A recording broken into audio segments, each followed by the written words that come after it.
जय हिंद साथियों। स्वागत है लेक्चर सेकंड के अंदर। आज इस लेक्चर के अंदर हम ग्रुप की परिभाषा को पढ़ेंगे, उसको समझेंगे अच्छे से, और साथ में कुछ एग्जांपल्स हैं जो कि योज्य संक्रिया के लिए और गुणात्मक संक्रिया के लिए है ना, ग्रुप के नियमों का पालन करेंगे। कुछ उन समुच्चयों के बारे में आज हम इस वीडियो के अंदर डिस्कशन करेंगे। तो चलिए शुरुआत करते हैं आज की ग्रुप की जो परिभाषा है उस परिभाषा के साथ। तो देखना, ग्रुप की जो परिभाषा है, ठीक है, उसके अंदर सबसे पहले तो अपने एक बीजीय निकाय जी स्टार है ना, जी स्टार की बात करेंगे। और जी स्टार के अंदर भी ये जो जी है वो एक समुच्चय है। और कैसा समुच्चय है? अरिक्त है, कि कम से कम एक अवयव इसके अंदर जरूर है। और स्टार जो है वो एक इसके अंदर संक्रिया है जो कि द्विआधारी संक्रिया होगी। अब ये जो स्ट्रक्चर है जी स्टार, ये स्ट्रक्चर समूह बन जाएगी है ना। इसको इसको अपने समूह बोलेंगे। कब बोलेंगे? जब ये निम्न प्रतिबंधों का पालन करे। तो तीन प्रकार के प्रतिबंध हैं जो हमें ध्यान में रखने हैं। पहला जो प्रतिबंध है जिसको हमने G1 नाम दिया है, इसमें लिखा हुआ है कि जो स्टार संक्रिया है वो जी में सहचारी हो। सहचारी का मतलब यहाँ पर ये होता है कि जब हम ब्रैकेट लगाने से स्वतंत्र हो जाए, मतलब ब्रैकेट से कोई फर्क ना पड़े, कि जहां भी ब्रैकेट अपने लगाना चाहिए वहां लगा दें, तो वो संक्रिया जो है वो सहचारी बन जाती है। कि अगर अपने समुच्चय जी के कोई तीन अवयव ले लें कि ए, बी और सी बिलोंग्स टू जी, तो इन ये तीन अवयव जो है फोरऑल है। फोरऑल का मतलब ये हुआ कि सभी अवयवों की बात करनी है ना, सभी अवयवों की। कोई भी तीन अपने अवयव लिए और उन तीन के लिए सहचारी संक्रिया किस प्रकार से देखेंगे अपने, कि ए स्टार बी स्टार सी, ठीक है, ये ए स्टार बी स्टार सी तीन अवयवों पे ये संक्रिया हमने लगाई। तो अगर अपने ब्रैकेट कहीं मर्जी लगा दें, कि मन किया तो ब्रैकेट यहां लगा दिया और मन किया तो ब्रैकेट हमने ए स्टार बी पे लगा दिया, कि ब्रैकेट चाहे तो बाद में लगाओ चाहे पहले लगाओ, अगर दोनों का रिजल्ट सेम आ रहा है तो अपने ये बोलेंगे कि स्टार संक्रिया जो है वो जी में सहचारी है। तो इस प्रकार के नियमों का पालन होना चाहिए। मैंने यहाँ पे जितने भी एग्जाम्पल लिखे हैं उन सब के अंदर स्टार संक्रिया जो है वो सहचारी बनने वाली है। ये आप याद भी रख सकते हैं, ध्यान भी रख सकते हैं। कैसे? कि प्लस वाली संक्रिया हो और चाहे गुना वाली संक्रिया हो। और अगर सिंपल संख्याएं दे रखी हैं तो संख्याओं के लिए प्लस वाली संक्रिया और गुना वाली संक्रिया हमेशा क्या होती है? सहचारी होती है। कि चाहे आप प्लस की बात कर लें कि 2+3+4 और 2+3+4, चाहे आप ब्रैकेट यहां लगा दें और चाहे ब्रैकेट यहां लगा दें, दोनों का रिजल्ट सेम ही आएगा। कि 2+7 तो 9, बराबर में 5+4 तो कितना? 9। और अगर अपने चाहे गुणा की बात कर लें तो तब भी ऐसा पॉसिबल है कि वो सेम ही रहेगा। कि 2 गुणा 3 गुणा 4 और 2 गुणा 3 गुणा 4, तो 2 गुणा में 12 और इधर आ गया 6 गुणा में 4, तो 24 बराबर 24। ये याद रखना कि संख्याओं के लिए प्लस वाली संक्रिया और गुणा वाली संक्रिया हमेशा सहचारी होती है। सहचारी नियम का हमेशा पालन होगा। संख्याओं के लिए प्लस वाली संक्रिया हो और गुणा वाली संक्रिया हो। कोई मिक्स करके दे दिया तो वहां पे चेक करना पड़ेगा, वहां पे डायरेक्ट नहीं कह सकते कि संक्रिया सहचारी है या नहीं है। तो हमें इस नियम के आधार पे LHS और RHS को क्या करना पड़ेगा? सोल्व करना पड़ेगा। ठीक है, एक तो ये हुआ।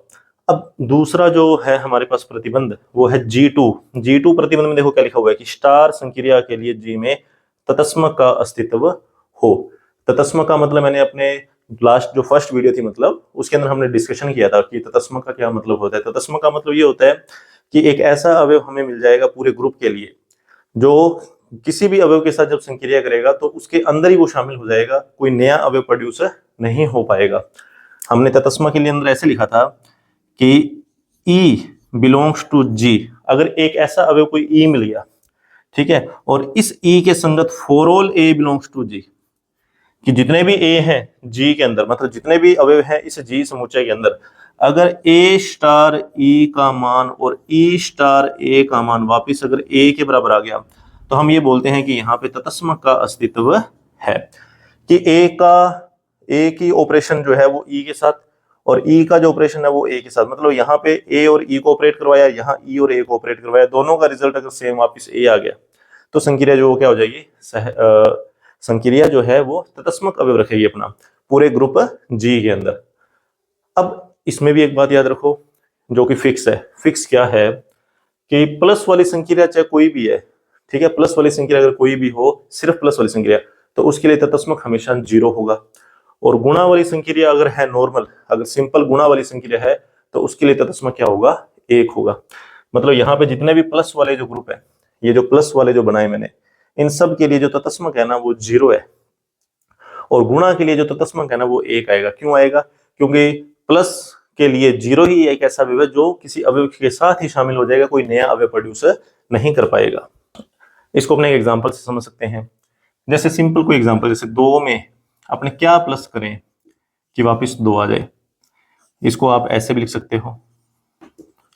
तो एक ही रिजल्ट है, वो सबको ही पता है कि 0 0, कि यहां भी 0 आएगा और यहां भी क्या आएगा, 0 आएगा। ये हर जगह ही रहेगा। ये प्लस वाली संख्या चाहे कोई भी आ जाए, कोई भी प्लस वाली संख्या आ जाए, उसके लिए सिंपल जो संख्याओं की अगर अपनी बात करेंगे ना, तो तत्समक जो है वो 0 ही रहेगा, 0 ही रहेगा।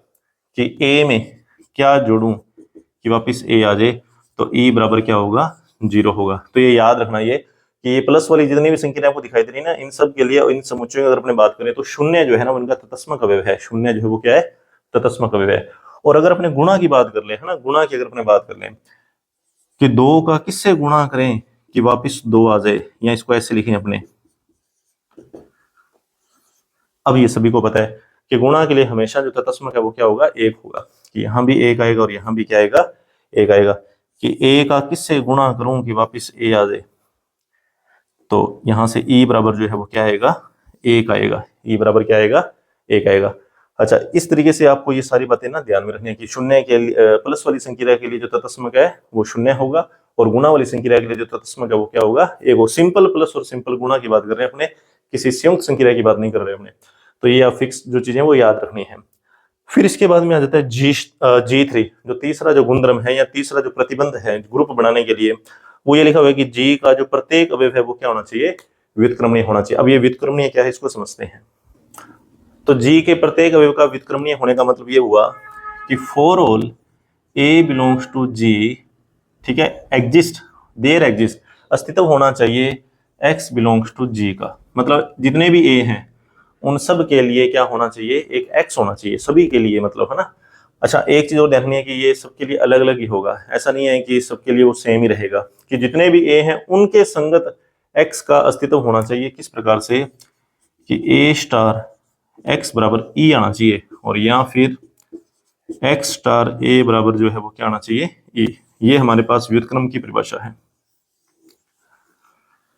तो एक चीज तो यहाँ पे क्लियर होगी कि व्युत्क्रम जब भी अपने निकालना जाएंगे, है ना, x का मान जब भी अपने निकालेंगे तो उससे पहले e का मान हमें पता होना चाहिए। जैसे अगर अपने प्लस की बात करें, जैसे ये z प्लस है, z प्लस, इसके लिए e मुझे पता है कि 0 है, ठीक है। यहां से कोई एक अवयव ले लिया 3, संख्या लगाई प्लस वाली, यहाँ पे लिखा x और सामने आना चाहिए से 0। मतलब इसके हिसाब से कि a स्टार x बराबर e, तो a का मान जैसे लिया 3, संक्रिया लगा दी प्लस वाली और x की जगह x लिख दिया, और e तत्समक अपने को पता है z के लिए, मतलब प्लस वाली संख्याओं के लिए तत्समक तो 0 ही होगा। अब यहां से सोल्व करके बताना है कि x का मान क्या आएगा, तो x का जो मान है वो यहाँ पे क्या आएगा, -3 आएगा। तो ये जो -3 है ना, वो इस 3 का व्युत्क्रम है, कि 3 का व्युत्क्रम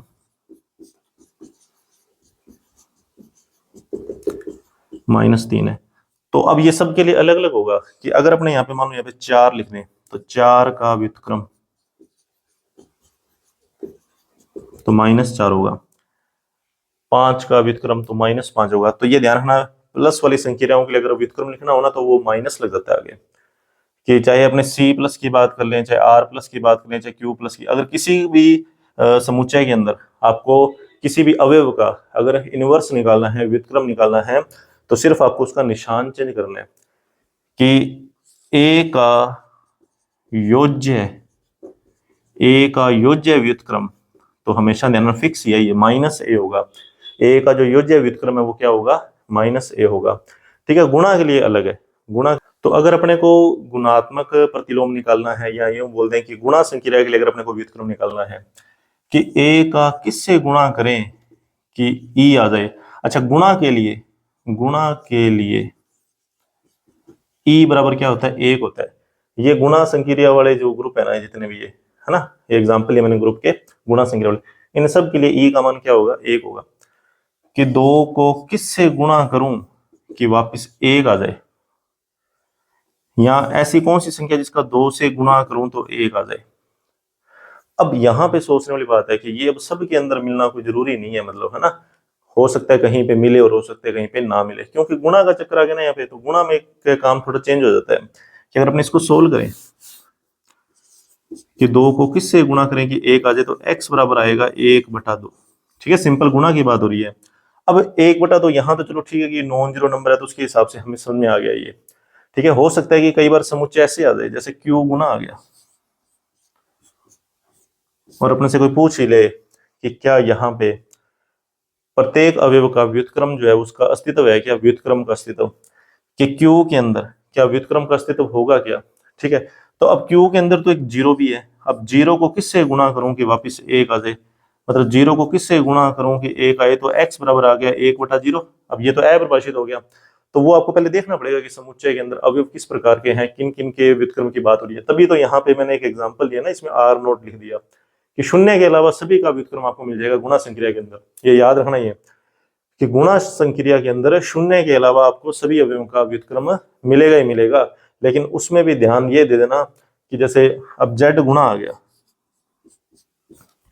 ठीक है, अपने एक बार ग्रुप की बात नहीं कर रहे, अपने एक बार सिंपल व्युत्क्रम की बात कर रहे हैं कि z गुणा की अगर अपने बात करें, ठीक है, तो क्या इसमें 2 का व्युत्क्रम हो सकता है क्या, तो 2 का गुणा 1/2 से होगा तो 1 आएगा, लेकिन 1/2 जो है ना वो इस z में है नहीं। तो इस तरीके से आपको पहले ना सारा समुच्चय को अच्छे से समझना पड़ेगा कि समुच्चय के अंदर अवयव कौन कौन से हैं, और परिभाषा के हिसाब से चलना, तो परिभाषा के हिसाब से ही है कि यहाँ पे जो व्युत्क्रम की परिभाषा है चाहे तत्सम की परिभाषा है ना, चलेंगे तो परिभाषा के हिसाब से।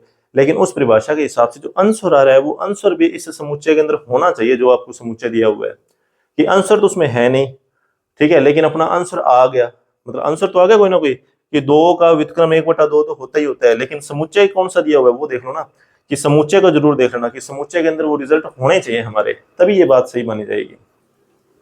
तो अभी हमने जो भी ग्रुप की परिभाषा के अंदर पढ़ा ना कि ग्रुप के लिए कौन कौन से प्रतिबंध होने जरूरी हैं, ठीक है, उनको एक बार और अपने थोड़ा देख लेते हैं कि शॉर्ट में, कि एक तो आपको सहचारी नियम का ध्यान में रखना है कि साचार्यता लगनी चाहिए, दूसरा ये ध्यान में रखना है कि तत्समक अवयव होना चाहिए, और तीसरा ये ध्यान में रखना है कि व्युत्क्रम भी होना चाहिए। ये 3 ही बातें याद रखनी है। ठीक है, और इसके अलावा संक्रिया को एक बार फिर भी है ना चेक जरूर कर लेना कि वो संवर्त गुणधर्म का पालन करती है कि नहीं करती। ये वैसे सबसे इंपॉर्टेंट बात यही है कि संवर्त गुणधर्म का पालन होना चाहिए। कई बार क्या होता है कि ये नियम तो लग रहे हैं लेकिन संवर्त गुणधर्म का पालन नहीं होता है ना, तो वो चीजें पहले चेक करनी पड़ेंगी आपको कि सबसे पहले तो जो भी आपको स्टार संक्रिया दी हुई है वो द्विधारी है या नहीं है, पहले वो देखना है। मतलब वो क्लोजर प्रॉपर्टी को होल्ड करती है कि नहीं करती है ना, संवर्त गुणधर्म का पालन हो रहा है कि नहीं हो रहा। संवर्त का मतलब ये बताया था मैंने कि ए अगर बिलोंग करता है जी में, बी बिलोंग करता है जी में, तो ए स्टार जो बी आएगा ना ये भी जी में बिलोंग करना चाहिए अगर संवर्त गुणधर्म का पालन करवाना है तो। अब अगर संवर्त गुणधर्म का पालन अगर हो रहा है तो फिर आगे की बात अपने कर लेंगे कि वो सहचारी नियम, हाँ, स्टार संक्रिया सहचारी है या नहीं है, तत्समक संक्रिया के लिए है या नहीं है, और प्रत्येक अवयव का व्युत्क्रम है या नहीं है। तो ये कुछ एग्जाम्पल्स हैं। एक तो इन एग्जाम्पल्स को आप सोल्व करके देखना कि इनमें साचार्य नियम का पालन होगा या नहीं होगा। देखो, साचार्य नियम का पालन होता ही होता है अगर सिंपल संख्याएं हैं और सिंपल जोड़ वाली संक्रिया और सिंपल गुणा वाली संक्रिया है। अगर सामान्य जोड़ की संक्रिया दी हुई है, सामान्य गुणा की संक्रिया दी हुई है और सिंपल अगर संख्याएं दे रखी हैं तो कुछ ही हो जाए सहचारी नियम लगेगा ही लगेगा। ठीक है ना, कोई डाउट ही नहीं इसके अंदर। तत्समक का ध्यान रखना, शून्य की प्लस वाली संक्रिया के लिए तत्समक जो होता है वो 0 होता है, और गुणा वाली संक्रिया के लिए तत्समक 1 होता है।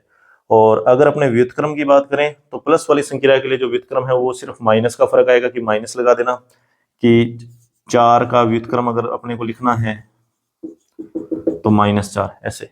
बस इसमें ये बात ध्यान रखना कि जो रिजल्ट निकाल रहे हो ना वो रिजल्ट उस समुच्चय के अंदर होना चाहिए।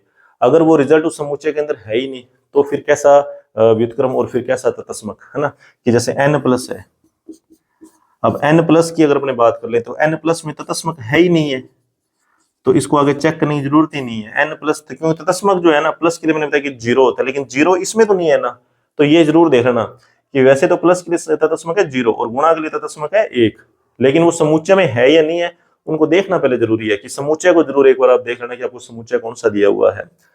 तो ये जितने भी एग्जाम्पल लिखे हुए ना ये सारे के सारे ग्रुप के एग्जाम्पल हैं। इसमें से इस एग्जाम्पल की बात करेंगे अपने कि क्लाइन फॉर ग्रुप क्या होता है, लेकिन उससे पहले ये कुछ परिभाषाएं ध्यान में रखनी है आपको। ग्रुप की परिभाषा हमने पढ़ ली। आबेली ग्रुप कौन सा होता है, क्रम विनिमय ग्रुप कौन सा होता है।